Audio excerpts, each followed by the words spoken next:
What's up, guys? Welcome to the first ever episode 142 of the Kind of Funny Gamescast. As always, I'm Tim Gettys, joined by one of the coolest dudes in video games, Greg Miller. All right. And joining us for the first time on this show, Funhouse's Bruce Greene. I was really hoping that I was going to be one of the coolest guys in video games, but I guess not. You're definitely one of the coolest dudes. Don't fucking lie to his face. No, I think don't lie to his there's like fucking an face. echelon of people that Sure. are. I think majority of guests that we've had on this show qualify. Okay. There's like a handful of people that don't. Trevor Starkey. No, Trevor Starkey's It's a joke. But yeah, I don't know. Calm down, everybody. I don't know. There's probably one or two people that don't deserve it. You know who does Tom deserve Bach. it? Tom Bach. Tom Bach, Patreon producer. Thank you very much for your support. Bow, bow, bow, bow, and all of that good stuff. Skilly bow bow bow, Okay. Tom Bach. Skilly bow bow bow, Tom Bach. You know how you guys, you just need to deal with Greg Miller like once every couple months. It's like, we'll be not at a that hard, to be convention. honest with you. Yeah, we don't And have he's to just- worry too yeah. much about it. Yeah. And it's like you guys seem like, oh, hey, he's putting on a show. He's not putting on a show. That's Greg Miller. No, that's the way Greg his is shirt always. comes off, he starts yelling, I know. singing, and sometimes you start a song and then it turns into another song, and then you forget what song you were originally singing. Well, that's the best part of music, is that it's like jazz, and you can do whatever you want That with is it. the best thing about Skilly music. bop bop, tangerines. I like to think of myself as an armadillo, and 98% of the time I'm rolled up like a fucking ball. But some days I just go half jelly bean on you. You know what I'm saying? What are you talking about? Greg, what are you talking about? Let's talk about video games. It is very hot here, very hot. So Greg is losing his mind. We have a new air conditioning unit. We'll see how that works out. And we also Still have at a new 86. shirt, this party mode shirt, available now on kindoffunny.com/store if you're not watching this live. But if you're watching this VOD and everything, it comes out on Friday. Yeah. So you should get that. You should Probably get my it. favorite That's a shirt really, we've that's a ever really made. cool. Will you send those shirts to Funhouse? We should. We should. I actually really like the shirt. Because this is like one of the coolest shirts we've ever had, courtesy of one Andy Cortez. Andres. Who? Andres Cortez. Who's that? Oh, you don't know him? No, I hadn't met him. You He's haven't a- he's a community You haven't member. seen all the Oh, he's a emails community that he's member. been sending you guys? Nope. Just resumes over and over. I think we probably put that on it was a block of some sort of filter. Yeah. No, good. I'm glad. Yeah, it's helpful. Thank God. Yeah, yeah. We were worried for a little bit. Yeah. This is Kind of Funny Gamescast. Each and every week we get together, talk about video games, all the things we love about them and all that. And good Lord, what a week it is. It's the in week of video games. October This is the week. 27th. There hasn't been an official day for it, but I feel like an official name for the day, but I feel like someone crafty. Video Game Boner Jam 2017. See, I knew it. I knew someone that's wiser really and better long. than me. That's a really long hashtag. It is really long. Hashtag Video Game Boner Jam 2017. October Video Game 27th. Boner Jam Put it on the 2017. calendar. Yeah. It'll go down in history. Similar to the Year of Dreams and the Year of Dreams 2, we now have Video Game Boner Jam 2017. Yep. We have a lot to talk about with those. Greg, Yeah. what do you want to start? I want you to start. I want you to talk about Super Mario Odyssey. Super Mario Odyssey. Oh my God. Have you played it? I have beat it. What? I am obsessed with it. You beat it already? Very, very lucky to have gotten it early. Thank you, Nintendo. Played the hell out of it on a plane, and my Lord, that is probably the most impressive thing about it, is the fact that this game is as big and varied and creative as it is, and it's portable. Like, it's still the novelty of the Switch, I don't think will ever wear off, because it's one of those things where you think about it, and you're like, oh, it'd be nice to have. But when you actually have it, like, I played Mario Odyssey portably the entire time. Like, I never, Wow. because I was on a plane, like, so Yeah. much because I went to Austin. And it was just such a great experience. And, like, sure, it would have been better on TV, but not by much. Like, everything's so well designed. I was that- going to say design, like you can read all the menus, everything's Totally, there. and- totally. Well, it's just like Breath of the Wild. Yep. It's the same deal. Yeah. It's exactly. And You it's can just play like it on the TV or on the Switch. For years, we dreamed of console quality experiences on the go, and it's like we're finally at that point that we are getting Nintendo's best anywhere we go. Yeah. I am absolutely in love with this game. For all the listeners and viewers out there that have heard my kind of thoughts over the last couple months, having played it at E3 and Random somewhere else. Nintendo events. Nintendo events. I had a little bit of trepidation going in. What were you worried about? I'm curious. That the main mechanic of the game, the gimmicky thing of the hat? throwing the hat, Yeah. I was like, I feel like it's a little too obvious. Okay. Where there's never, at least when I played before, there was never a point where I'm like, I don't know what to do. It was always like, oh, there's a big gap. Oh, there's an enemy with wings. Like you knew you were supposed to possess that one. Yeah, it's like always clear what you're supposed to do, like right from the get-go. Can I put a pause on it? Yes, you can. My question for you is Mr. Mario, the Mario expert. That's what they call me. They call you Mr. Mario. Mm-hmm. Have you played Nintendo game or Mario games where you feel there was more of an essence on problem solving puzzles Yes. where the answer wasn't right Absolutely. there? Okay. And so I guess that's my thing. Like to finish off that, I apologize. just because like I don't want to get caught in all that. Having beat the game. I don't want to listen to what you say. I know. I'm fucking around. I know I'm fucking around. I'm fucking around. No, I'll say Back to I don't- you. I don't want people to like just take the quote of what I was saying without finishing it. Going through the game, it totally was. There was never a point that I captured something that I didn't understand exactly what I needed to do with that function. And I do still feel like that is the weakest part of the I was game. gonna say, did that make it too easy? Yes. Okay. With the core part of the game. And now that I'm in post game, there's a lot more challenging elements, which Nintendo's done a really good job with in the last decade, I'd say, of Mario games, both 2D and 3D, where they've done a great job of having a well-paced game and then the post game being challenging, opening up a lot of like harder things, whether it's Galaxy's Green Stars or the new Super Mario Brothers series, like extra levels and stuff, or the Champions Road stuff of the like Galaxy series as well. But the capturing the different creatures and elements and stuff, that is the equivalent to like Flood in Sunshine or the gravity in Galaxy. And I feel like both of those were more enjoyable and had a lot more problem solving elements to them that like made it feel like I was actually accomplishing something instead of just kind of going forward. Now, having said all that, this game, if there's two things I want to give it absolute credit for, it's surprises and pacing. As you're playing through it, every single corner, there's some surprise and some shit that you're like, what the fuck is that? Yeah. So even though capturing those things isn't necessarily like that challenging, it's always fun. Yeah. And it's always different and weird. And I was another concern I had was seeing the trailers and stuff. I'm like, oh, Mario captures a giant T-Rex. Is that going to be the end of the surprises? Like, because that is so out there. Seeing the New Donk City and like seeing the humans and stuff, it's like, wow, that looks very different. But a lot of the other worlds were like, they look different, but they also look like they could totally... They look familiar. They look like they could fit in a Mario game. There is a ton of stuff in this game that is totally out of left field where you're just like, what the hell is Stuff this? that you hadn't seen in trailers or other Not at gameplays? all. Hadn't seen it. That's and really it's, cool. it's one of those things where I never thought that there'd be spoilers in a Mario game Right. That I'd want people to avoid, but I highly recommend that you do not look at thumbnails on YouTube of people because they're going to spoil the hell out of a lot of moments that are really freaking cool. There's a lot more worlds than I expected. Yeah, I was going to there say, be. how many worlds? That was your big concern. In ballpark There's it. over 12 is what I'll say. More than. There's more. There's more than 12. There's more than 64 or Sunshine had. Okay. Yeah. Okay, great. Sunshine only had 7. Mario 64 had like 14 or 15, depending on how you count it.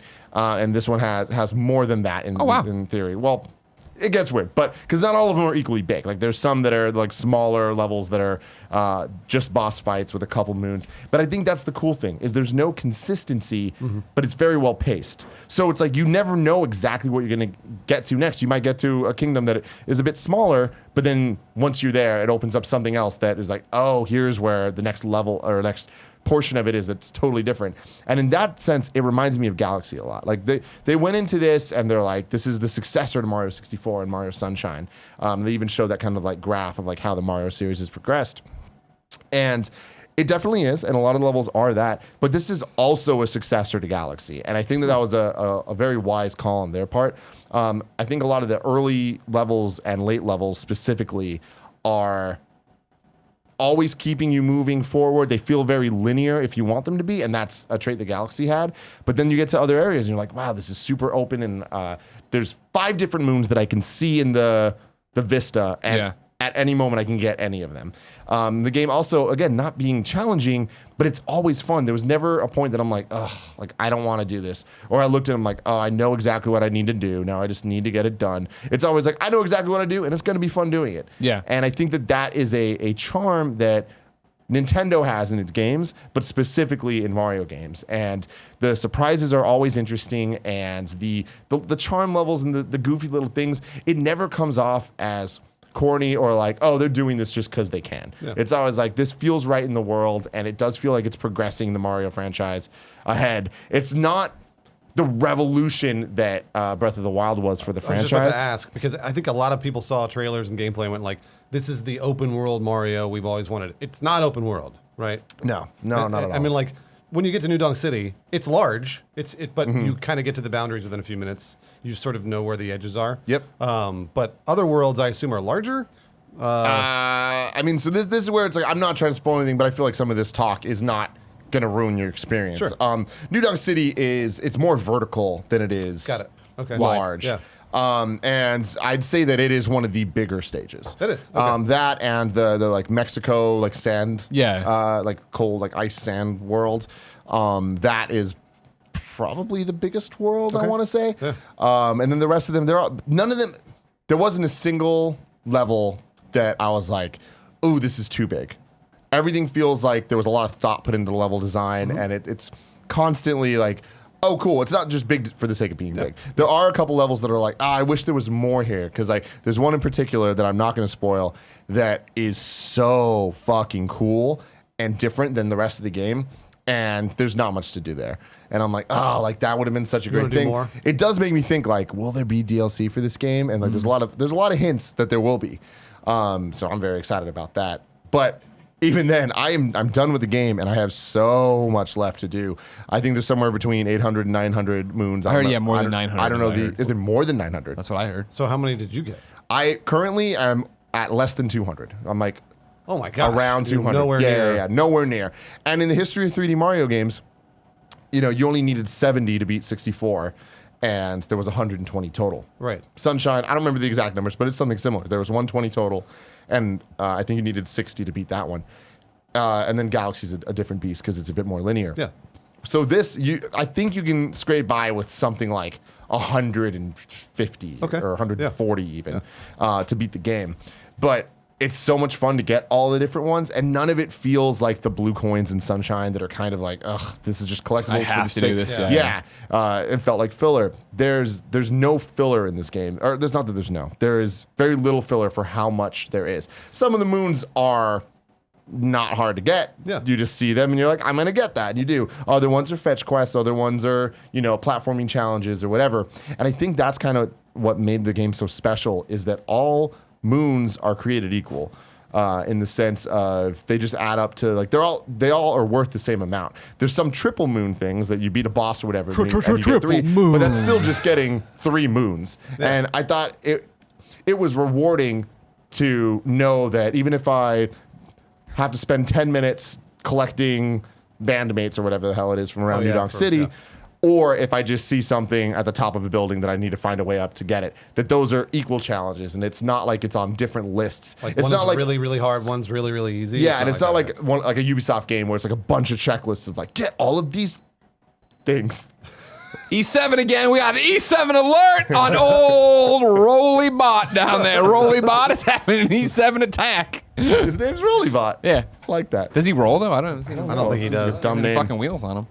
I could talk about this game all day. The music is fantastic. I can't wait to fucking play it. So much about it is great, and there's probably 3 or 4 moments in the game that I was just like overtaken with joy, where I'm just like, this is that Nintendo magic just being jizzed all over my face, all over my body. Jesus, where that's it was a box just like there's a moment in New Donk City, and there's a moment at the very end of the game that I'm just like, wow, like it's kind of a sensory overload of cool things happening at once, and I'm just like, this is freaking great. So where does it rank?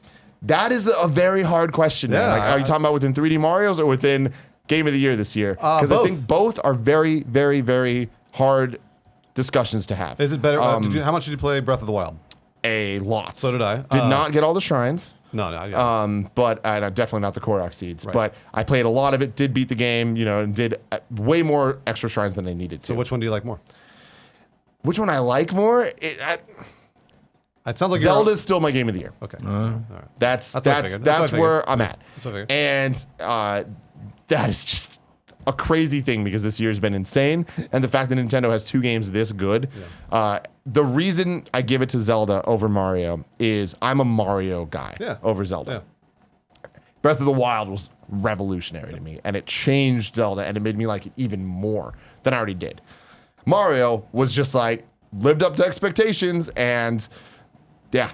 Okay. You know what I mean? All right. And But you expected an excellent Mario game. absolutely. Well, I think a lot of people did when they saw this. They were like, "Oh wow, Mario's back" or whatever. I know it wasn't gone, but Yeah. that's what people kept saying. So. And my thing is, I don't think he ever left in the 3D space. Like, I loved 3D World, and we just talked about it last week on Gamescast. Like, I don't think that there's a 3D Mario game that's under a 9 out of 10. So when you look at all of them, it's like, all right, cool. It's up there. Where does it rank? I don't know, because really, it's freaking good. I'm also nowhere near done with it. So I think that's the thing, is it's way too early for me to like give it a definitive like. How many hours have you put into it? About 20. Oh wow. Yeah. Okay, that's pretty good. There's a lot to do, and it takes a lot of time, but it didn't feel like it. Man, it was just going by. And that, again, the pacing of it's great. Going from level to level to level. I never felt like I had to be somewhere too long.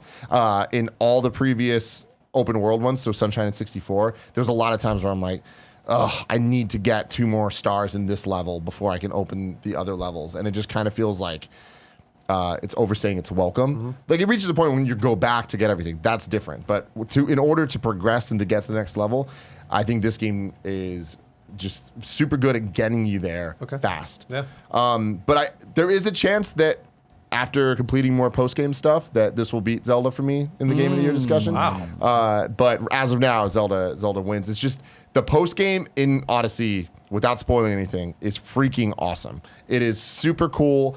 It is what I would want them to do. It's not fully realized, and that kind of bothers me, but it's very, very awesome, and I'm excited for people to experience it all, and I'm excited to keep playing the game. So yeah, Mario Odyssey. 2 thumbs up. Wahoo. You can't even do your Mario impression for it? Wahoo! Yeah. See, there you go. I got Greg for that. Greg, you've been playing Everything. everything. You've been gone. You've been gallivanting around Austin, Texas, leaving me here all by myself. But when you left and you took the Mario code, like the son of a bitch you are, we got codes rained on us for Wolfenstein and for Assassin's Creed Origins. And so been playing both of those. Wolfenstein more. I've put 2 solid nights into Wolfenstein, whereas Assassin's Creed, I can start there. Assassin's Creed, I like Assassin's Creed games. I would say since Black Flag, I haven't gotten super invested in one. It's the same with me. Exactly. Yeah. I put in Syndicate for a while and I was like, oh, this is cool, but for some reason I'm not feeling it. This one, a year off. I wasn't sold on Egypt really. I would expect it to be a better game because they've had a year off. And according to the reviews, for most reviews, they are. IGN, Alana gave it a 9. I saw GameSpot gave it a 7. I popped it in, and the first night I was like, it was after a long day of work. I was tired. I was a little bit cranky. So I played like 30 minutes of it, and I was like, you know what? I'm not in the right mindset for this. I'll come back to this tomorrow. And I woke up, and I was like, let's play more Assassin's Creed. And I played another 30, 45 minutes of it, and I turned it off. I was just like, I'm not feeling this. And it's not technically bad or anything like that, but it's just not doing what I like out of my Assassin's Creed video games of putting me in a place, bringing me up to speed on it. Like, I was talking to Kevin about it because he started playing it and he's stepped away. We'll be back eventually. But I was talking to Kevin about it, right? And we both had the same thing of like, you start this game and it's literally like you're thrown in. It feels like you're in the middle of a game because it's very much like, oh, you should know this guy already. And this is what's happening. Just now we're here, and you killed the initial crux of this game is going to be that you're after, I think it's 5 or 6 guys, right? Like, they have done you wrong, and you're going to kill them. And you open the game killing one of them. And it's like, all right, cool, you've killed one of them. Now it's like, what the fuck is going on? And then you're just in this new area, and you have everything immediately almost, where it's like, all right, cool, now use your eagle friend to scout this thing and do that thing, and you go over there, and I look at the map, and the map's already filled in with a whole bunch of shit. And it was just like, this game feels like, Assassin's Creed 2 was so great at, hey, I'm Ezio and I'm a little shit and I'm fucking girls and I'm just spending money and I'm in like this guy's journey. Right. Whereas this one, I'm joining this guy and he's already fucking apex predator and he's awesome. And so as I'm like clumsily trying to figure out how to do it, and then like guys on horseback ride up, and I don't want to ride my horse, but to fight these guys I have to ride my horse. It's like, is there a possibility that maybe if you like you get another hour into the game, they shed some light on the past, and all of a sudden it sort of makes that feel better? Or you hope so? You know what I mean? Yeah. That's the thing. You hope so. I'm not done with it, but I'm like you though. Like I feel putting an hour or so into a game at that point, if they haven't gotten me. Yep. And that's my problem, right? Is like, especially this week, where it's like I had that and Wolfenstein's downloading and I need to play Life is Strange and like there's all these, and Mario's coming. Yeah. It was that thing of like, wow, this is not the opening impression salvo I need to get me hooked on this game. I'm not saying it's bad. I do expect to get back to it and tinker with it eventually. Sure. But it's like down now into the pile of like, well, there's a million other things I need to play that I really want to play. And that's not a fair judgment of it, but it's where I am with so much choice. Right. You know what I mean? Right. Where jumping into it. On the other side of the spectrum, Joey just yelped. I assume there's a spider or Kevin touched her. On the other side of the spectrum is Wolfenstein, where Wolfenstein from the beginning, it's awesome. Yeah, this game is awesome, and I am fucking horrible at it. No. I am horrible. Wolfenstein's pretty difficult, and that's it can be relatively difficult. And it was like that. It was that thing playing it this time around. You know, I talked about it before with Wolfenstein. You know, I want the original, or not the original, but the New Order. The New Order, yeah. I had started it and fell off somewhere in the middle, and I couldn't remember why, but I remember enjoying it, and I should get back to it, and I never had time to get back to it leading up to this. So you start this game, gives you a great recap, hey, here's everything that's happening, and it picks up right where it left off in Wolfenstein The New Order. I'm like, okay, cool. And I love the characters. The game's beautiful, sounds so good. It's a great story. These people are giving out great performances.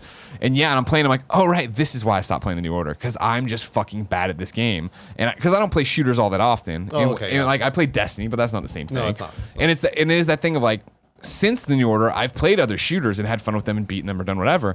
And so it is just the thing of like, wow, I'm just not good at Wolfenstein. Because it's hard and it is this. Again, it's not that easy. Yeah. It can be if you put it on the easiest difficulty or whatever. Right. But then it doesn't feel exactly like Wolfenstein should. Exactly. And that was the thing. What is it though? Like, what is it about it that makes it difficult? Because For me, you beat Titanfall and Titanfall 2. Well, I mean, like it's sticking to old FPS tropes, right? Of like, all right, no regen health. You got to find armor. You got to find health. You got to do this. You actually have to do that stuff rather than get it. But for me, I think personally, it's just the fact that I have no rhythm with it. If that makes sense, where I play things and I'm like, I'm in there, I'm getting blown away. I'm like, all right, I'm being two balls to the wall. I'm running in there being a psychopath. Yeah. Then I play it super cautiously and I'm still getting killed. And I'm just like, should I be dual wielding? Like I'm trying all these different things that come up to speed to where it should be and I'm not. And I just keep lowering the difficulty because I want to play this game and I want to enjoy it. But when I get to these parts where I'm just running my head into the wall over and over again, it's like, fuck. But it's like, I will continue to do that. The game is that good. I enjoy what it is. My hope is that I'm going to turn a corner and find the difficulty that works for me now and then be like, all right, this is too easy. Crank it up a notch. All right, this is, you know what I mean? Like, in an attempt to explain that, because when you brought it up, I was like, I started thinking about it more. Bethesda, with the New Order and with other first-person shooters like Doom and things like that, they attempt to get you to think outside the box. With their shooters, and a lot of shooters don't. If there's a trope like you said, you're just kind of following a linear path. Yeah. They actually try and get you to think outside the box, and also they want you to die because when you get the better weapons and then you start just ruining fools, it feels really good. It's really satisfying. That's, I think, I feel like that's what they're going for with Wolfenstein. Sure. Because I played through all of New Order. Yeah. And I loved it. And it was the same for me where like the first couple of times I get through the stage, I was like, this is too hard. Why is this so hard? Am I bad at this? Maybe the game is designed poorly, blah, blah, blah. Something would click. Yeah. And I'd be like, oh, they want me to do this. They want me to do this. And I'd figure it out. Yeah. And then towards the end of the stage, they'd give you some badass weepon. Well, and you're just like, yes, I got this. That's the thing about it. Because I think I already have been incredibly clear. The game's phenomenal. Yeah. Like I literally love it, even though I'm bad at it. It is the thing of, I think I might just have the wrong perspective on it, like you're saying, because it is very clearly, like there was this one part where I was going, right, I have a gun that can melt the walls or melt certain like things that have yellow on it. And to get that gun, like you have to kill this big baddie who's got it. So it was like, first off, figure out how to take him down. All right, I got him. He had two of those guns. I get the first gun, I fight off the first wave of guys, then the thing's out and it was like, there's like a clear moment where like the wave shifts. Yep. And Jen was the one to say like, all right, when that happens, drop that. I'm like, I know, hold on, I'm doing it, Mom. I'm doing it. Yeah. And I ran over and did it. So I think it's like what you're saying and what they've talked about in their interviews, right? Is like they don't look at their games, they don't call Wolfenstein. Machine Games doesn't think of Wolfenstein as a shooter.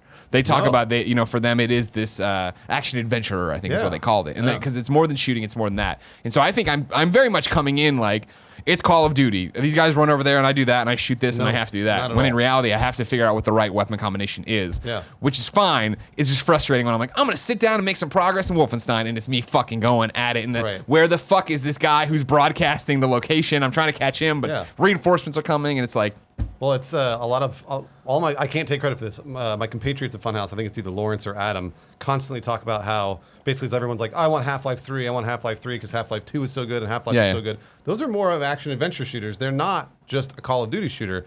And we like I said, Adam and Lawrence have been saying this for years. Wolfenstein Is Half-Life 3. That's the game you wanted. Yeah. They're making it right now, and if you're not playing those single-player campaigns, then you're absolutely missing out because those games are amazing. They're fantastic, story-wise, mechanics-wise, everything. I mean, like that's what if Half-Life 3 had been released, that's what we would get. It would just be in source. Yeah.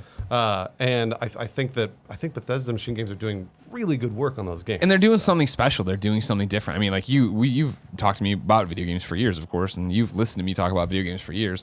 I can't think of another game that is literally making me eat my own shit, and I'm like, all right, fine, more. Yeah, okay. Like I'm like, they keep pushing me down, and I keep getting up. Like G.I. Jane, a hit movie starring Demi Moore.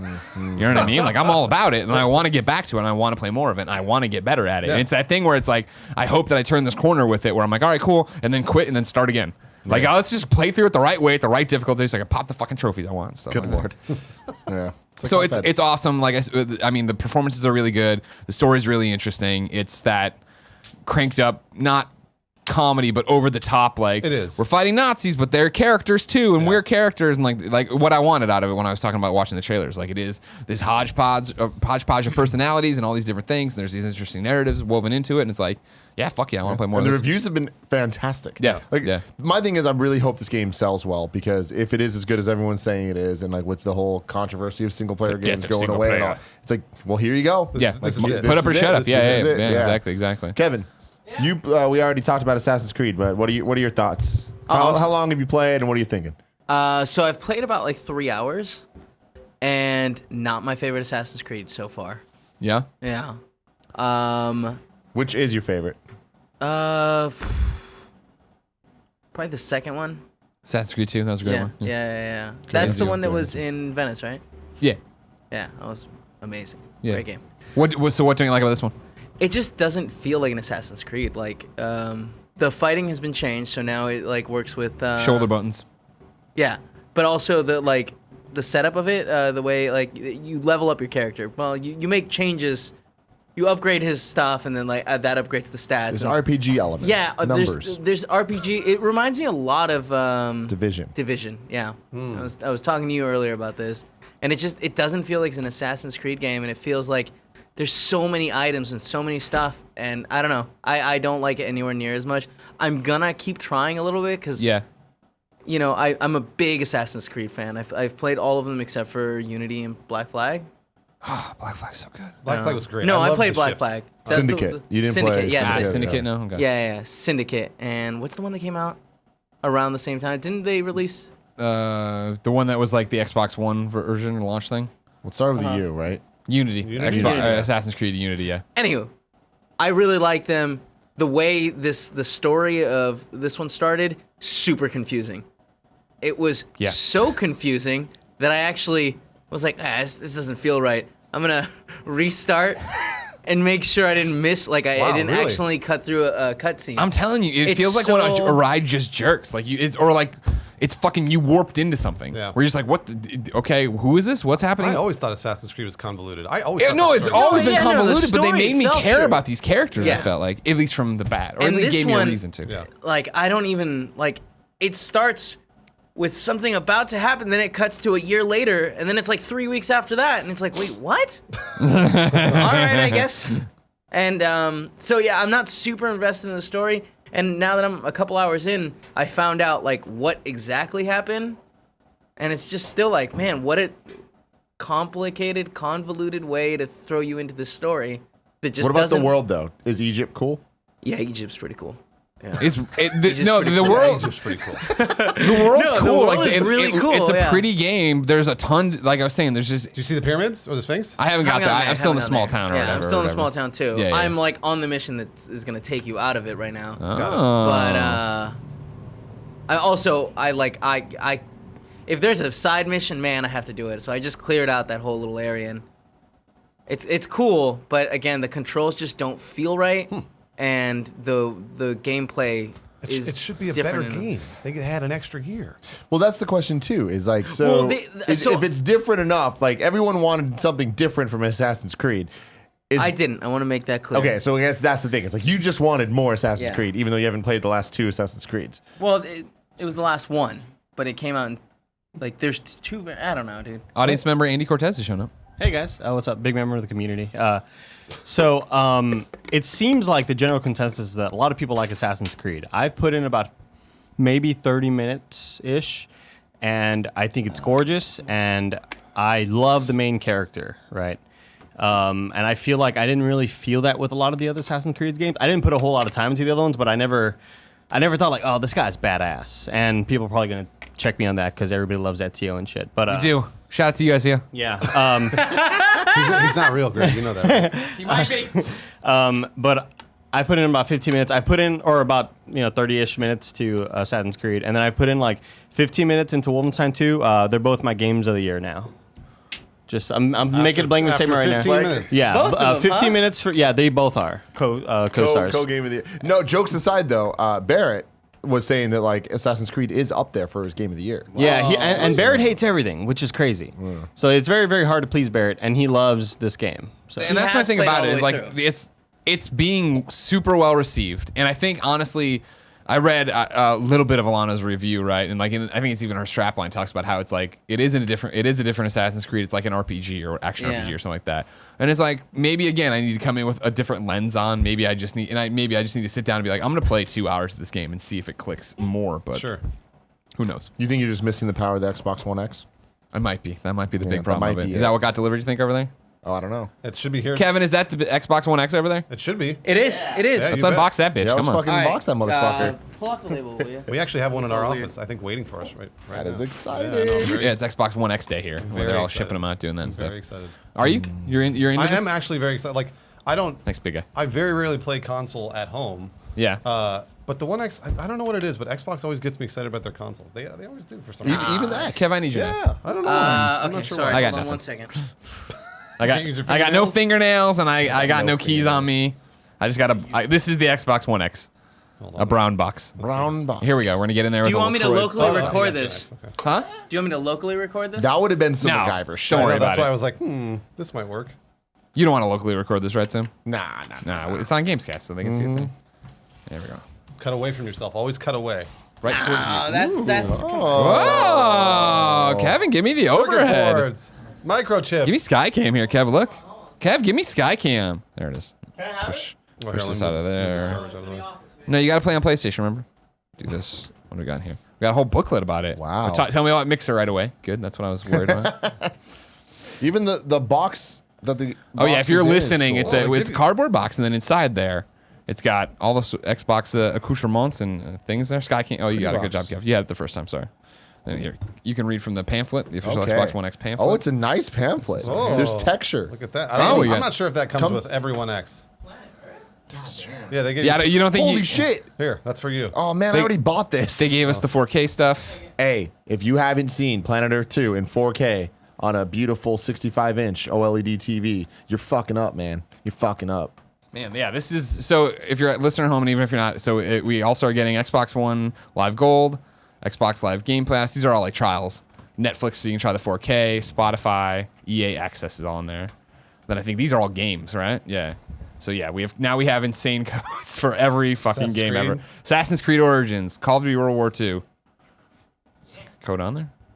Oh, so this is probably what Yeah. a consumer would get. Yeah, we're Yeah. getting to the consumer Yeah. part. We're showing you the press part first. So Call of Duty, Destiny 2, Disneyland Adventures, FIFA 18, Forza Motorsport 7, Gears of War 4, Halo 3, Halo 5, push it up. Halo Wars Knock 2, Killer Instinct, Madden, Shadow of War, Minecraft, Rush, a Disney Pixar adventure. I love that game. Quantum Break, chronically underplayed game. Record Definitive Edition. Ooh, Battlefront 2.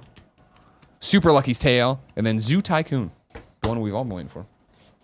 So there you go. Codes There you to go. give away to try out this one, and then see what the Xbox One is all about here. You're into this next thing here. More stuff. So this is what you're getting. I think that you may actually get that if you're a consumer. Yeah, getting started. You got your. Well, they're gonna give you the trials for all this stuff, right? Yeah. So you got your Xbox Gold. You got that. There's still accessories in there, right? Unboxings are weird. I know it's tiny. That's really cool. Yeah, it's. I love forget how much. it's- Well, it was the first one was so fucking big. Right. They're always so big, man. well, that's the thing with the S, right? I forget. This is a little bit bigger than the S, think- right? I Isn't think that the it's deal? smaller than the S. This Is is it smaller? smaller than the S, Wow. really. Because it looks so much like the Gears of War one I have on Yeah, mine. that is smaller. Yeah. Thank you, Andy. X and then per. Do this. Kev, you want to go to Skycam? Show the console itself. Still here? wish it came with the Elite controller, but I get it. It makes There you sense. go. But I get it. Xbox One X there. Yeah. She's a heavy one. She's a bulky girl. But with all that 4K gaming technology. Yeah. Oh, she is heavy. You're right about that. There's all the ports here. Show them the ports. You want to get that shot there? Andy, I don't know how to put this knife away. I'm going to kill myself. They got the HDMI in and out. Still doing it. Well, yeah, you got to. Still Let's do doing it. it. We're Yeah. still going. No Connect port on No this guy, connect right? port. Yeah, that Well, was a they big actually, thing. I think they officially killed it RIP. yesterday. Yeah, they did. No, they officially. But they're still, quote unquote, going to support it. this or thing whatever. is dense. Yeah, it's a. I miss the texture, the whole texture on half of it. You know, like the holes right here on the side. Yeah. You being serious or you not being serious? I am. Okay. He's being. Yeah. How because- often did you touch your Xbox? Oh no, not for a feel, for a look, because it kind of adds like a okay. two-tone sort of look to it, you know. On the S. This Oh, thing's yeah, sexy. Yeah, it's super sexy. Very sexy. All right, well, that's the Xbox One X. You can feel the 4K visuals pouring out of it. I actually could. Fucking no joke. Watch Planet Earth. That is the thing that'll sell you on like Oh. HDR, 4K, Oh, 4K and all that. stuff. Like when you have a nice TV, like I played it on my Xbox One S. We can. It's just beautiful. So beautiful. He said we We can. can. He agreed with you. Shut the fuck up. Kevin, Rollybot's beeping. It's not even plugged in. The Xbox One X doesn't require power. Good lord. Kevin, can you turn on the fan? Yeah, we're gonna need some backup. Yeah. I Rollybot can't is not up feel to the it. I cast. can't feel today. anything. Sorry, Rollybot. We tried for you. Oh my god, I'm sweating so hard. It's bad. We're all dying in here. Greg, you also played Hidden Agenda. Oh, while I was did, gone in right. Texas. I'm sorry. I also played Hidden Agenda and Life is Strange episode 2. Yes. Hidden Agenda, there's a Let's Play up on youtube.com/kindafunnygames of us playing it. If you're unfamiliar, this is Supermassive's first game of the year. They're the guys who did Until Dawn. They have 2 more ones coming after this one. This is the PlayLink game where you download to your phone or tablet or whatever the Hidden Agenda app. And then you play via that being your controller or whatever. The idea being that, like Until Dawn, there's a horror story kind of playing out. And then the game part of it is you playing with other people, choosing, like voting on where you're going to go. Then the deal is that it's broken up into segments, if you will. Like there's this scene or whatever. And in every scene, someone at the table will have a hidden agenda card that they are trying to either, don't let this person go to the house with this person, influence the decision making this way. Basically that when you get to the end, you're trying to make somebody at the table is trying to make you make one of these choices. We played it with me, Kevin, Andy, Joey. We all had a great time. It was really fun. It is a game that it's interesting. I in the Let's Play I talk about how to me it's like it's kind of like Secret Hitler or something. It's like a board game put onto the TV, right? Which is cool. I wonder how much variance there really is on a second playthrough of it, but I haven't done that yet, right? And it turns out we were playing. We're like, are we gonna play this in one sitting? I don't know, maybe. And it was like, well, how long is it? And like we couldn't figure it out. And it turns out it's like what? 6 hours, Joey? Didn't you say 6 to 7 hours? That's a So it's lot like for that Did you game. play the whole thing? no. We did like an hour or whatever of it, hour and a half of So- it. Yeah. I have a lot of questions. Lay 'em on me. That's interesting to me that it's that long because it seems like it's kind of trying to cater to that Jackbox That's what. Yeah, that's why I was. party pack style. The biggest problem I have with the game, the idea is great, the game is great. Where they fucked up, I feel, is that they didn't make it episodes.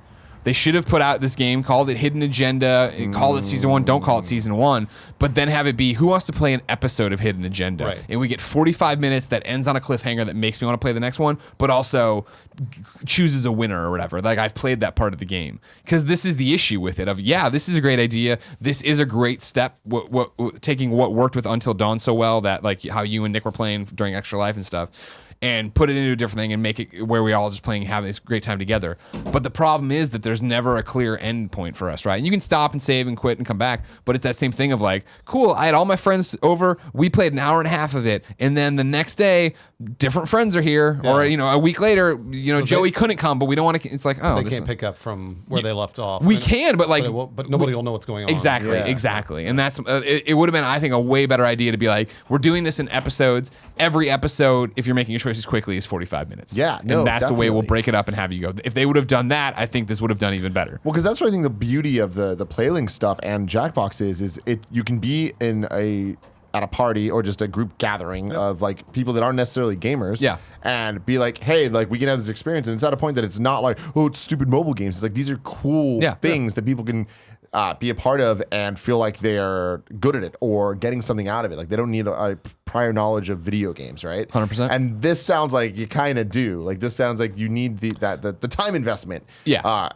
Part of it. The only hookup, the only troublesome is that it's going to take a while to play a full game, which sucks. Yeah. Because the story's interesting. I do want to, and that was the thing of like, when we finished it, it was that thing of like, all right, maybe we'll come back to it or whatever. And so many people in the comments of the video have been like, no, you got to come back. And even me, I'm like, I really want to know what the fuck happens in this story and where it's going. And so it's like, I'm encouraged to play again, but then you have to play a game with Andy. Yeah, no, he's really the worst. sucks. You know what I mean? That's no- Well, I'm sorry.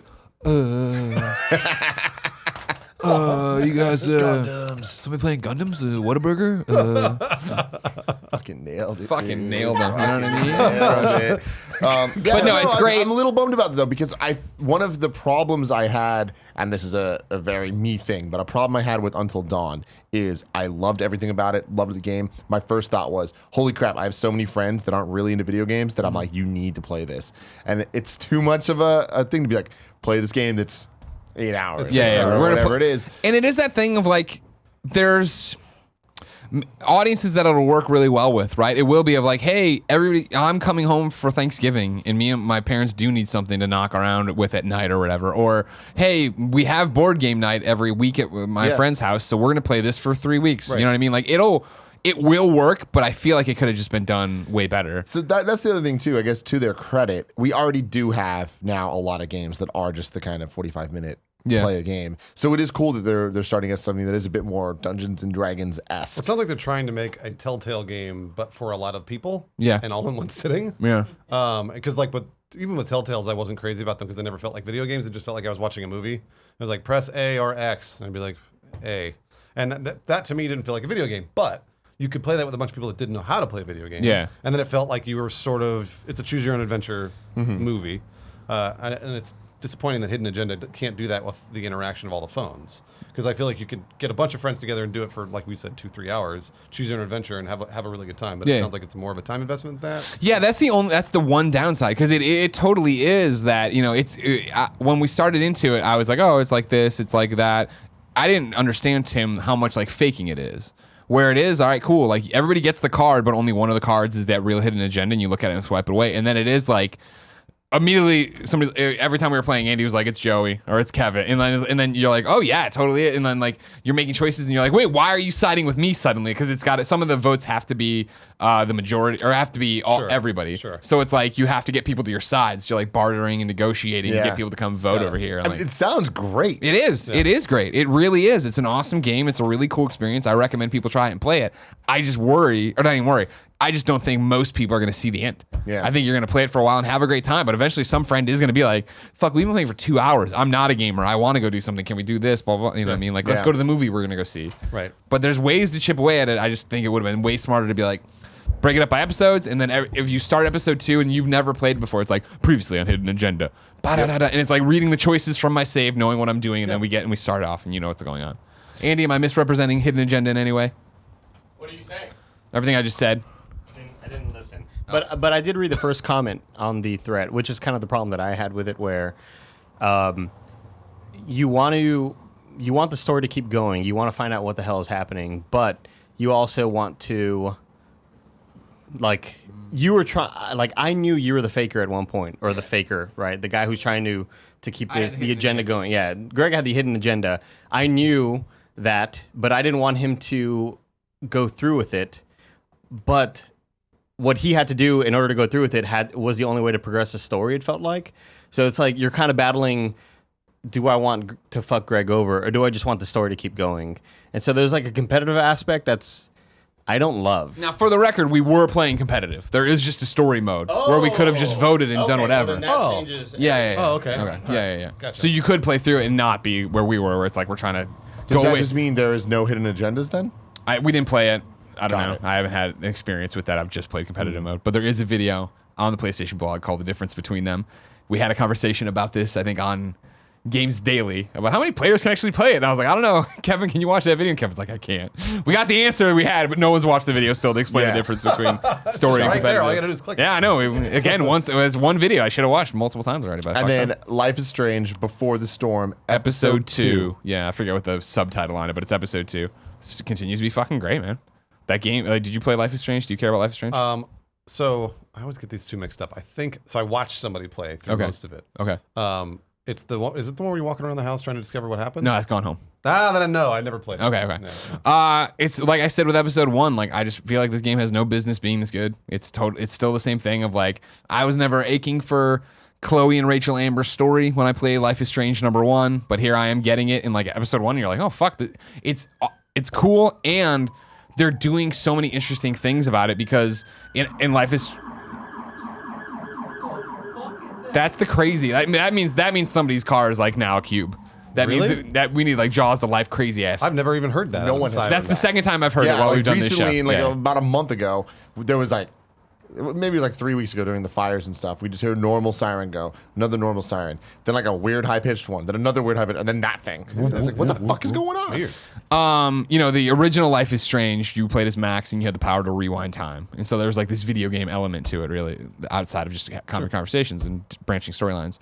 And then with this one, there's no powers. Chloe does not have powers. Nobody has powers in this game. No spoilers.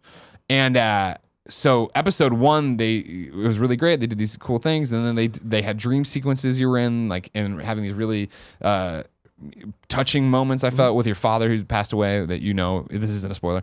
But there was this one part where you play a game of D&D, and like the dungeon master's talking, and they just keep using different camera angles on your little miniature on the table. Yeah. And it was so fucking cool, and it was like, wow, what a great moment. I'm like, are they going to be able to keep doing cool shit like that? Yeah. And in episode 2, they do really cool shit like that, where all of a sudden it is like there's touching moments in it. And I don't want to spoil anything, obviously, but like there's like cute things I didn't see happening.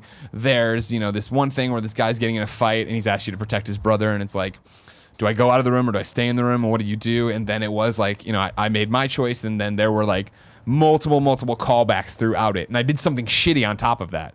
Where I had done something shitty, this thing happened, and now everyone's calling me a hero, and I really was feeling the guilt of like, fuck, but I'm a dirtbag. Like, you know what I mean? Like, I'm a dirtbag. They're eventually going to discover that I'm an asshole. And then, again, you get to the end, the second to last, like, big set piece.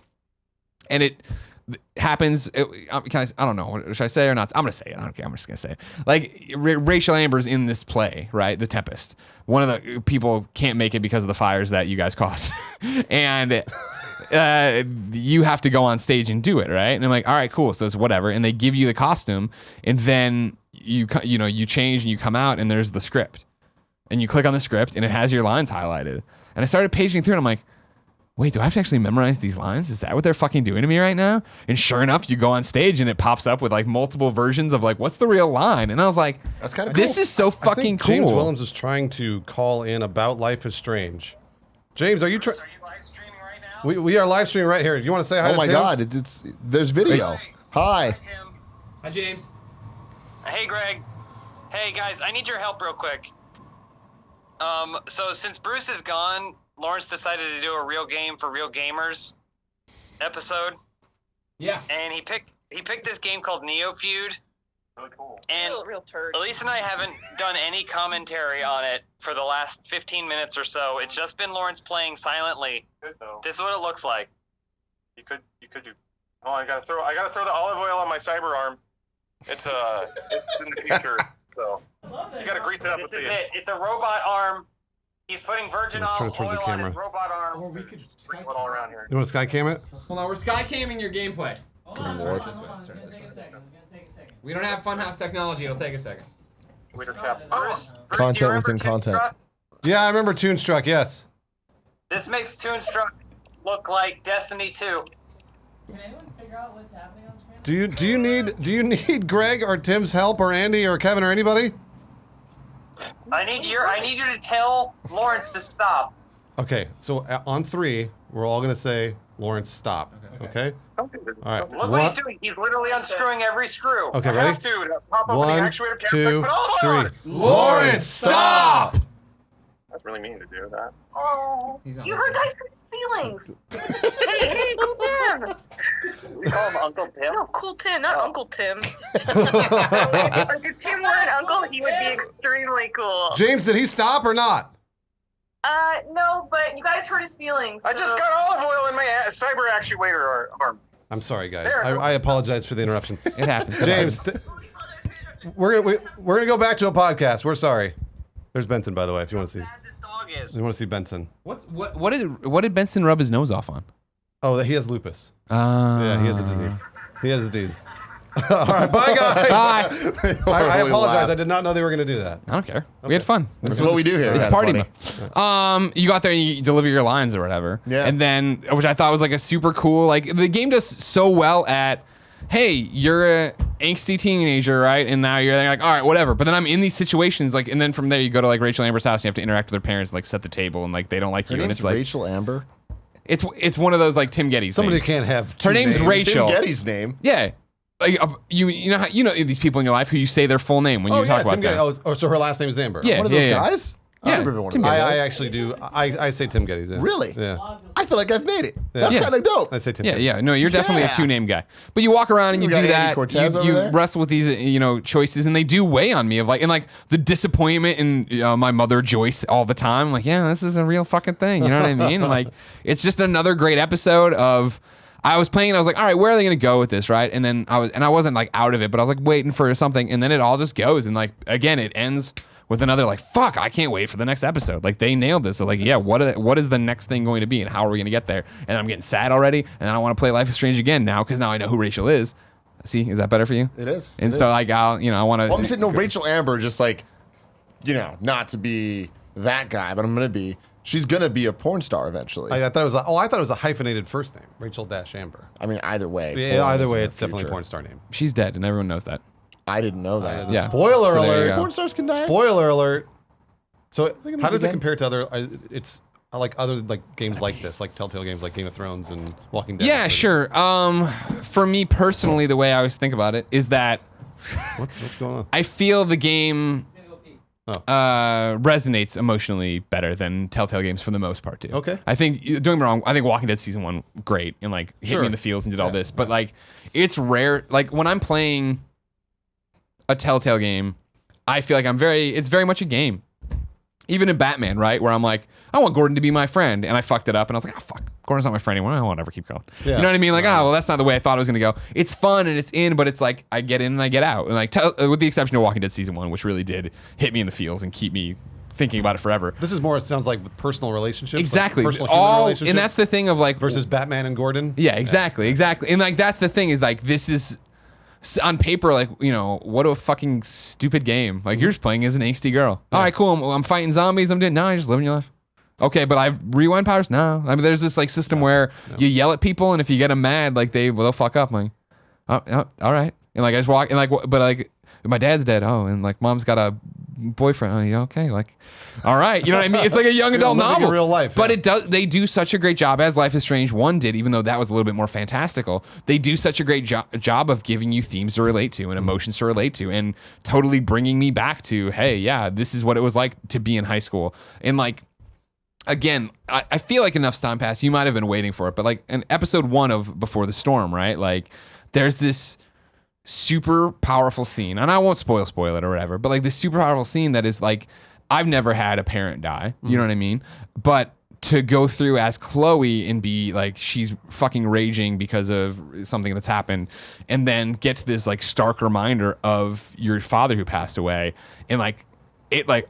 And like, you know what I mean? Like Jen cried multiple times playing this game without like, it was Jen watched me play it one morning. Then I went to work and she played it again on her own. And like, she was like touched by it too. Cause they do just such a great job of giving you relatable, honest moments in a video game. And I feel like that's the thing where Telltale is great. And I love Telltale games, but they show their seams more. It's a video game. Here's this technical jerk, this thing and the other. And like, don't get me wrong. Life is Strange is of course not it has a style to it that like that way it's not uncanny valley, but you're also like, okay, well that isn't how a body moves sometimes, or this, that, and the other. But like that's video games. Yeah. But it's like I suspend all that disbelief and I'm all in, and I fucking love the characters and love the story. It sounds just like when Archie's dad was shot on CW's Riverdale. A lot of people like this Riverdale show. And I cried. I cried. Did you really? 3-4. No. Okay. No, I didn't. Oh, you can't cry about CW shows? No, you can cry about anything you want. Okay, thank you. I just didn't. Like iZombie? I didn't. Rahul. Every time the credits roll, I cry on iZombie. Isn't that right, Rahul? By the way, he's at the beginning of the show and in the credits, not the end. I've never watched iZombie, so I don't know. And that's why Fucking he likes Funhouse. more. Fuck. Wait a minute. Not you. That was Rahul I was yelling at. Okay, all You're right. fine. Okay, all right. I see. Yeah. Have you played anything, Bruce? I mean, like, I've been playing Overwatch, PUBG, and Fortnite Battle Royale. Yeah. Oh, Fortnite, yeah. So, Fortnite Battle Royale, it's funny because I've been playing PUBG pretty consistently, at least 50, 60, 70 hours of it. And I did not think that Fortnite Battle Royale was going to be good. I'd played Fortnite even before Battle Royale, and nobody had. And I'm serious, I was like, oh yeah, like whatever. And when I heard that they were copying PUBG, I was like, there's no way that this could be nearly as fun as PUBG. Yeah. It turns out it's more fun. And it's there's less tension, and there's also less waiting. Yeah. So PUBG is this sounds ridiculous, but it feels more real, whereas Fortnite just kind of feels cartoonish. I think it's because of the style that helps a lot. It's get out and play. I've been playing it too, right? And it's just like, it really is a get oh, in, you get out. died? Hit circle, go back to lobby, and come back in if you want to. Well, and the map is smaller. The game moves faster. The pickups are easier. Guns everywhere. Yeah, I mean, like honestly, it is.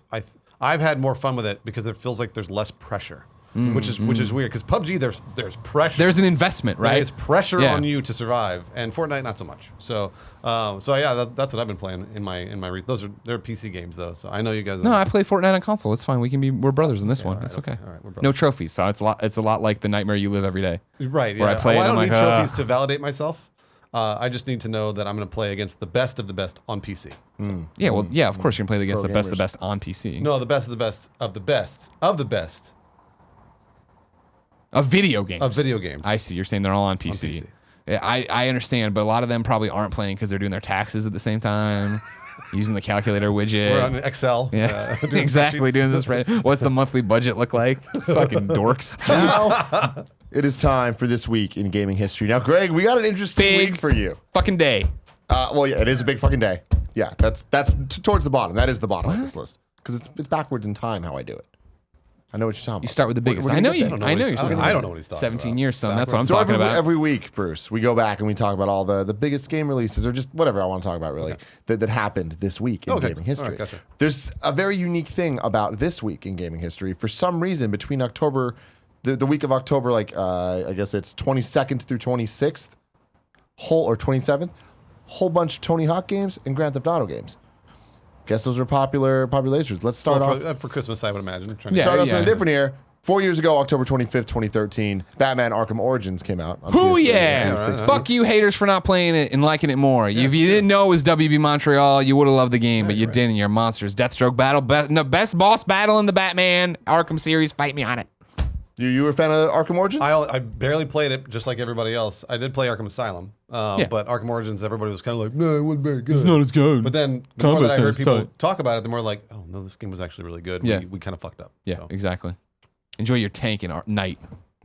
5 years ago, on October 23rd, 2012, Hotline Miami first came out on PC. That was a Seems like jam. a long time ago. How many? does. 5 years ago? 5 years ago, yeah. We're old. Yeah. And then 8 years ago, on October 27, 2008, everything changed when League of Legends came out on PC. Oh yeah. So what year was that? 2008. 8. I played League of Legends again long before everybody else did because my roommate was We playing get it. You're cool. No, I Jesus. was. PC gaming. It was on PC, and it was one of those things where like I played it and hated it. The matches would last like an hour and a half. League of Legends hadn't perfected the formula yet, and I remember winning a match. It was like I played 3 or 4, lost a bunch, hated it. I remember winning a match that was an hour and a half long, and I hated the way I felt. So I was like, I'm never playing League of That's not Legends good. again. Yeah. So I stopped playing it, and then it like exploded, and then it turned to this, obviously a worldwide phenomenon. So they must you have ever went changed back? things. I have never gone back. No, I You're a man should. of your word. I am a man of my word, but said, maybe "Fuck I this, should I'm go not back. going back." Maybe, I don't know. And here you go, Greg. 9 years ago, on October 27, 2008, Little Big Planet came out on PS3. Do you like Little Big Planet? Yeah, I love Little Big Planet. Yarny or- what's his name? I always forget. Sackboy. Sackboy. Who cares? Who the fuck cares? Doesn't matter. Man, Little Big Planet. No, that was a jam. Platinumed it. No big deal. Just saying. Just tossing that out there. Nobody You know what I mean? cares. No, people care. People care about that. Don't worry about I it. don't need the, Change the game. Play, create, share. It was a big deal. Phil Harrison's Gaming 2.0. That's We get it. You're a Six PlayStation Star. fanboy, Sorry, Greg. my We know you love apologies, Sony. Yeah, okay. So now from here on going forward, it's all just GTA and Tony Hawk. Cheer. So let's go. 12 years ago, on October 24th, 2005, GTA Liberty City Stories came out on PSP. A game changer. Yeah. Because that, going back to earlier in this episode, we're talking about console quality experiences on the go. Yeah. That was like a real attempt at that. Right. And it was pretty damn solid. Oh too. yeah, it was solid. Yeah, it wasn't great. It but wasn't solid. great, Yeah, yeah. It but was yeah. what we. It was something You to guys play. are saying it wasn't great, then that means it You know, really shut wasn't up, PC fucking dork. If I have to hear you talk about Windows 95 one more time, all right? It's the best, guys. It shut me up. 13 years ago, on October 26, 2004, GTA San Andreas came out on There you go. PS2. That was a great one. So that was the one for me. Everyone where- says it went too far. But going into it though, I was like, all right, obviously GTA 3 I loved. Vice City, duh. Come on now. But then it's like, all right, Miami 80s, that sounds fucking cool. I'm in. But you're gonna tell me you're giving me California, you're giving me San Francisco, LA, and Vegas. Not technically California, but whatever. And it's set in the 90s. I'm like, this is the most Tim Gettys fucking With thing Samuel ever. L. Jackson. I'm all about it. And then I got it, and it just it felt too much. Having to do all the Indeed. working out and eating right, and it was even just Yeah, you little didn't things have like I like driving with the D-pad, and then they took that from me. They stripped it from me because there's too many buttons to do different things. So I Time for use the the future. analog. Yeah, what do you mean driving from the D-pad? Nobody does that anymore. I know, but I do. I still do. It's terrible. Tim, You're the terrible. Mario It's Kart, the terrible. only Fucking one, do that Tim. I'm shit. sorry, buddy. I'm That's saying. why you're not good at Mario Kart. It's true. It's true. But no, like San Andreas though, it's just like that was the only one of that generation that I never beat the whole thing. Wow, really? Yeah. Was that the Man, one I with love hot San coffee? Andreas. No. Yeah, it was. It Yeah, was, that was. Yeah. CJ up, Good up old to hot no coffee. good. Man, no, San Andreas was great and doesn't. I think gets shit on too much. Because don't get me wrong, 3 revolutionary, blew everybody's doors off. Vice City, of course, 80s amazing, neon, Ray Liotta, and then yeah, everybody's always like, oh, you had to work out, you had to do this. You didn't have to work out. You had to eat, sure, or to heal, right, or whatever, but it wasn't that bad. And it was fun. It was cool. Samuel Jackson. You got planes. You had a jetpack. Come on, It's true. It's true. stop being a hate CJ. ass hater. My dude. 14 years ago on October 27, 2003, Tony Hawk's Underground came out on PS2 as the one that added the whole story mode. You're fucking that boy Eric Sparrow being a little bitch ass motherfucker out there. What do you say? He said, "You're fucking boys." Yeah, I hate you. Yeah, Thug was like the beginning of the end for the I mean, Tony Hawk's franchise. Well, sure, but that's how it usually works. When you get to the best, you can only go down. And Thug 2 were right up there. And the then it all best. went down. No, I mean, big time. the thing is, they're not bad. Like they're actually good, I would say. But that was the first time that they added gimmicks that didn't fit or complement the gameplay. Getting off the board sucked. Wasn't fun to control. Didn't add to combos in a productive way. It stopped your momentum entirely. It's not what Tony Hawk's about. Not what he's Story about, mode- goddammit. Story mode was fun, though. I will give it that. 15 years ago on October 27, 2002, GTA Vice City came out on PS2. Obviously. Fucking classic. What year? I'm Come sorry on. That was 2002. Thank you. Just making sure. Yes, yes. Yeah, And fair then enough. 15 years ago on October 23rd, 2002, Tony Hawk's Pro Skater 4 came out on PS2. My favorite Tony Hawk's Pro Skater because it's the best. 16 years ago on October 28th, 2001, Tony Hawk's Pro Skater 3 came out on Weird. PS2. Why are That's there what I'm so many telling you, GTA man. They're Tony good. They're, Hawks? they're all about this I'm shit. sure Call of Duty's all probably line up around Yeah, the same like November Same time exact frame, thing. right? Yeah. Tony Hawk's Pro Skater 3, the first next gen at the time Tony Hawk game, introduced the revert. Fan-fucking-tastic. 16 years ago on October 22nd, 2001, GTA 3 came There it out. is. There it is. That's on the one. PS2. Yeah. Starting it all. Yeah, that was Couldn't Again. believe it. Couldn't believe it. A milestone. Too good. A Yeah. milestone. Chatterbox. You kidding me? Hell yeah. I won't bore everyone with the same stories, but that was the thing. Getting that EGM with the first screens of that, could not believe my eyes that was going to be a thing. And then getting it in college, I would leave the door open and just play, and people would come in and just sit there and just watch and listen. And like there was so many times where I'd pull over to go do a mission or whatever, and somebody would be like, no, don't get out of the car yet. I want to finish the story because Laszlo was Yeah. saying Oh, yeah. something or doing something. It was so good. So, question about GTA. If I remember correctly, the GTA 3 trilogy, you can get 6 stars. Correct? I don't know. And then Five now is- you can five is only, the max now in you can GTA only 5. get 5. 5 is the max in GTA 5. Is that right, Kev? I believe that is correct. I wonder why they changed that. 6 is just too many. But it just seems weird because like that's such a defining thing about Grand Theft Auto is getting the stars, especially like if you're not doing the story mode, you're just with friends fucking up. Like, around, one of the game modes was how Yep. long can I survive having maximum stars? So when they change the amount, I always thought that was weird. But hey, that's just me. And here is what you're talking about, Greg. 17 years ago, October 26th, 2000, the PlayStation 2 came out. You got damn right it did. What a day. right. What The a best day. DVD What a day player of for all time. young Greg Miller. You're right, yeah. Smuggler's yeah. Run. Sorry, you were somewhere polishing a hard drive, dork. All right, I was over there. Shit, a hard drive. At that point, I think I did the Nintendo 64. Yeah. I never bought a PlayStation 2. Wow. Never What'd you watch your bought- DVDs? You're one of the few people in the world. Yeah, I know, right? I never insane. bought a PlayStation 2. I don't know why. I totally missed that boat. No, I didn't buy a PS3 either. But I think I stuck with Nintendo, and then I think I had the original Xbox is what I skipped PS2 somehow. Yeah. I don't know why. I know, really. It's kind of sad, isn't it? Yeah. I missed out on my childhood. That beautiful blue box. You know what I did instead? What? I built a PC. I'm sure you I did. built a PC, and I entered the world of real online gaming. The worst part You're about telling me the network adapter wasn't real on that SOCOM on PlayStation 2? the worst part about watching that. PC gaming is that we almost had it done. It was almost snuffed out. Remember this? Like 2007, I actually do remember that. 2008. I know. Everybody's like, it's over. And I was like, never! Yeah. And you fuckers and your Steam and It's you back fucking. in it, Now it's always gonna be here. Yeah, I guess that Steam was the thing that kind of like, we're like, nah, it's never going I away. have an awesome photo on my phone from IGN in the old days of Mike Thompson. I forget what we were joking around about, but he went over to Charles Agnett's desk and he had put a giant box over the PC there and wrote "Rest in peace, PC gaming." And it was whatever 19 to 2007 or 8, whatever it was, and it was like, it's so funny because there was like somebody had put out like maybe like the Examiner or somebody. There was some like zine going around, like one of those like insert zines that was like "PC gaming's dead" or whatever, and it was like everybody's like, "Oh my god," and Charles was like, "It's not dead. It'll be not fun. dead, it's not funny, fine, guys." Now It'll it's be better fine." than ever. I know. Fucking goddamn So it. Minecraft. Better It's than fucking ever. garbage. So now I it's love time for some audience questions. You can go to kindoffunny.com/Gamescast, just like all these beautiful people did, to ask Bruce some beautiful questions. King Franchise 88 says, guys, which game that drops tomorrow do you think you'll play the most? Assassin's Creed, Mario Odyssey, or Wolfenstein? Mario Odyssey. I feel like it's an easy answer, right? Mario Odyssey. Wolfenstein. Yeah? It's going to be, that'll be the first one I go to, I think. Wolfenstein, I've already played like an hour and a half of it, just at different events. Yeah. And I need it. I need You it need right it in your now. life. I need it right now. See, I'm going to binge so hard on Mario, but then it's just going to be that game of like, I'm on the plane. Let's get some moons. Yeah. How many of these moons do I have? What do I have to do? Like, shrines for me, I loved when I was playing Zelda getting the shrines, but after I beat Zelda, I was like, I don't feel the need to run around and do this. Whereas with Mario Endgame and all that other jazz, I'm going to feel like I really want to play more of that. Makes sense?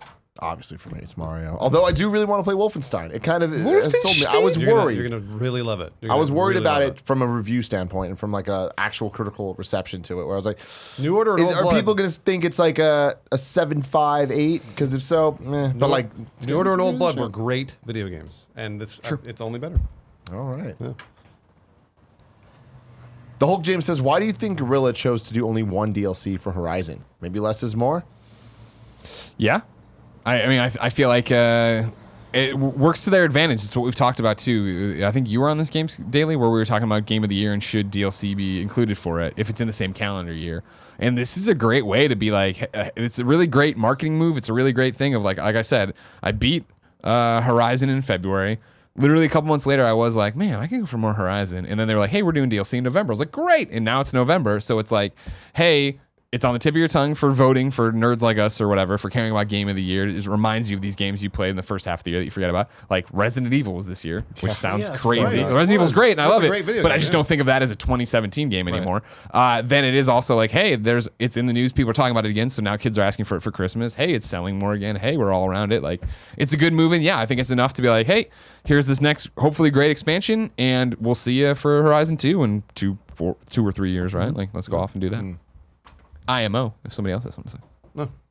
Charlie says, what's next for first content from Funhouse?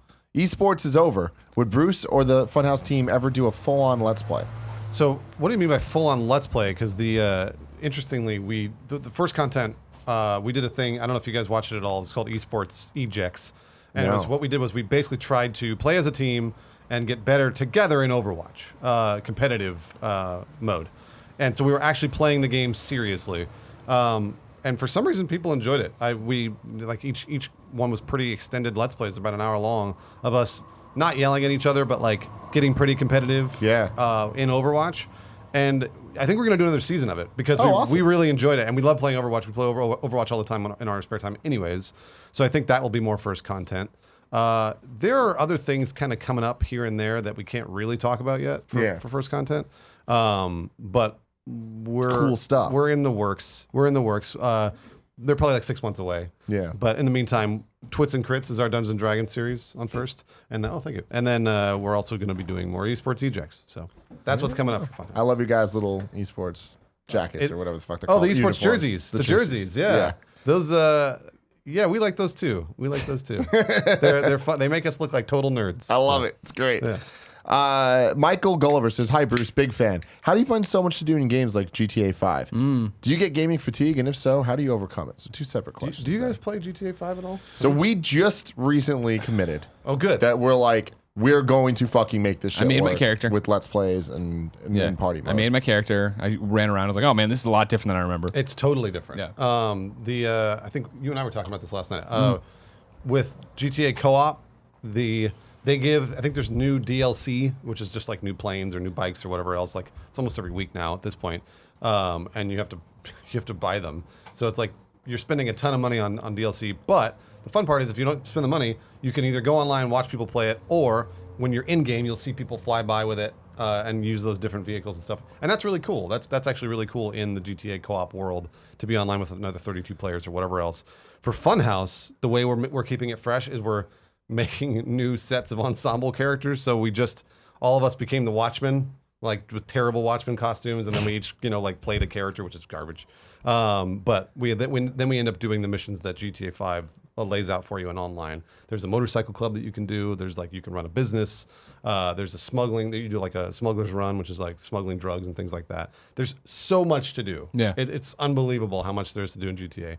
I feel like if I was actually playing that game in my spare time, I'd probably never stop. You can play 2-3 hours a night. Wow. It's great. It's really, really fun. You guys are really going to enjoy it. So yeah, I mean, we played the game single player when it first came out, and then online, Which is great, kind of whatever. But now it just seems it's daunting to me to look at because there's cutting stunts and like this and that. I'm like, I don't understand what the fuck any of this is. It is kind of daunting. There's a lot to do. The way I've looked at it is, if you want to go in and join in on the world events, which are everywhere, you'll see like little, like blue circles, so you just kind of run into it and be like, I'll do this contest now or whatever else. I think it's more fun to get your friends together. So like you two, or like obviously you bring in Andy or somebody else and say, we all need to play right now together online for an hour or two. You'll have a lot more fun that way. Yeah. Do it with your friends rather than kind of join on, because if you're by yourself, it's going to feel daunting. Yeah. Well, we're talking about doing it like as a party mode thing where it's all of us together. You're going to love it. You're going to love it. So. Very excited. Yeah. Stay tuned. Yeah. And then, do you get gaming fatigue? Not really, no. We play so many different games at this point. It's like, I always feel bad because I'm not very good at the games. So I'm always like, I wish I were better at it. But I don't get fatigued when it comes to video games. I love video games. I love them. So I just enjoy the fact that I get to play them for work. Yeah. Yeah. So. And then following up on GTA, Rob Michael says, does Bruce believe that Red Dead 2 will have such a grand and crazy multiplayer like GTA 5? And are you looking forward to it? So I want it to real bad. Boy, do I want it to be GTA in the Wild West. Because GTA Online feels like if you put on a VR headset and you were in GTA Online, it is like movies or books have promised you, where you can do a bunch of things and you can kill, play tennis, rob a car. You can kill anybody. You can do anything. It is the world at your fingertips. I hope it's the Wild West. I really do. I don't know if they're going to do that. You don't think so? I think they are. Yeah. I think they are. But apart from getting into it too much, I don't know if it's going to be as grand as GTA Online. Maybe in 3 or 4 years, like it was with GTA. Of course. Yeah, you have to build on it. Yeah. But I hope so, because the Wild West is so fucking cool. You have to imagine they're going to. They've God, learned so much. They're making so much money. Why wouldn't they do service, this? They got to do it. Right? Games They got to as a service. So. M. Raman says, my question's for Bruce. How does it feel to grow up and succeed together with your friends? And how strong is your friendship with everyone? Oh, well, I mean, I've known James for 10 years. I've known Adam for 7. I've known Elise for 7. I mean, it's crazy. I mean, you guys know. You guys do it every day. You hang out with your friends and you've made a business out of it. Yeah. And also, you have a lot of fun. It blows my mind. It blows my mind every single day. That's one of those things that I'm eternally grateful for. Yeah. And then there's Lawrence. and then there's Lawrence. No. No, I have a personal stake in each one of my guys because we all kind of came together and like I went for Lawrence, I went for James, I went for Elise. Like those were people I wanted to bring on. Yeah. Because I knew we'd have a great time. So I can't say enough good. I can't say enough good about it. There you go. Yeah. Cal Forbes Douse says, "What's the game that has the best Rule 34 to have to do with it?" You guys, have you Quite ever looked I at know. Rule 34? I know. Have you ever looked at it though? No. You never looked at Rule 34? No. Have you? Oh yeah. I figured Tim had. I'm Yeah, a of sick course he fuck. has. You haven't? I mean, what do you mean? Have I looked? I know what Rule 34 is. What? Do me a favor. Go to Google. You're gonna do it right now. Good. Go to Google. Type in Rule 34, Samus Aran. So that's your answer. I would say that's the first one that pops into my head. Samus. There you go. Every time. Rule 34, Samus Aran. Doing it. All right. And don't show. Click at the top There thing. you go, yeah. Click on that thing. Don't show your wife that you looked at this. That's too It's now late. in your- I it's now didn't do it in. history. I didn't do it in incognito browser. It's now in your history. Click that. Click yeah. here if you're an adult and you're okay with that. I'm Yeah, an adult. you are definitely an adult. It's true. What is this shit? Whoa. Just some literotica. You just got a fucking pop up. Cancel. It's from Apple. It says Chrome breach info. Oh, I Oh, it's a trap. And run away from the wait, trap. cancel. Wait. Well, I'm gonna What? call happened? Apple support. Security breach detected. You are accused of viewing. This sounds pretty real. You're Don't do accused. it. Don't do it, Greg. It sounds pretty real. Don't do it. You are accused of viewing / storage of dissemination of banned pornography, child pornography, zoophilia, rape, hardcore sex. I mean, they know what I have here. They know what I got going on. The Rule 34. Marius Peterson says, "Can Bruce yell yes inside gaming style?" Did you ever watch Inside Gaming? Not enough to know what this So is a I reference used to. to I used to scream yes, but that was on a Friday, and today's a Thursday. Well, this is going live. Is it going live Friday? Yeah. Yes, that's what I used to do. It's live now. I like it. I like it. That's what I used to do. And then Steo Dunn says, "I'm loving this trend recently of Bruce showing up in a bunch of the Let's Play Family's content. Oh yeah, Can't wait for this. I was on Couch Hop fully naked. Fully naked. Fully naked, yeah. Except they blurred out my cock and balls. Were you actually fully naked on set? 100% fully naked. No way. Damn. I was. So That there's is video commitment. footage of your cock and balls Yeah, out there. yeah, there is. That's ballsy. Tim's face. Well, now I can't get out of the Chrome breach. Sorry, bud. Kevin, fix my phone. Enjoy that Rule 34. Kevin, fix it. Come here and do it on camera, Kevin. Zorkeef says, this is the last question. What's the best part about collaborating with Kind of Funny, not Sugar clicking Pine, anything. and the I've Rooster clicked Teeth nothing. family? The best part is we all have the same, I feel like we all have the same sensibilities, the same sense of humor. We're all just generally, I love these guys. I love Kind of Funny. I love Couch Up There. We're all just good people, and I don't get to see them enough. It's true. And I wish damn that I was true. able to hang Yeah, out you're with trying to you do. outside of work as well. Yeah. So It doesn't matter. Come down to LA, please. We freaking should. Come down to LA, spend the night in my loft, I like that. and then we'll go out karaoke, and then the next Hell day yes. we'll shoot some stuff. I'm all Please about do it. that. Please do it, because I don't get to see you guys enough. I can't believe you fucking hacked my phone with this Rule 34 You just shit. Googled Rule 34 I Sam. can't get out of it now. It's an endless cycle. You close Chrome, you reopen it, it's still there. It does not sound. I'll fix it. You want me to fix it? Legitimate. I'll fix it. Ladies and gentlemen, this has been the Kind of Funny Gamescast. Bruce, thank you so much for joining us. welcome. This has been fantastic. We will see you guys next week. What did you do? Nothing. I did what you told me to do. What did you do? God damn it, Greg. Why are you going on websites you shouldn't be on? He said to do it on the show. Now they think you're a pervert. Oh, here, suppressed dialogues.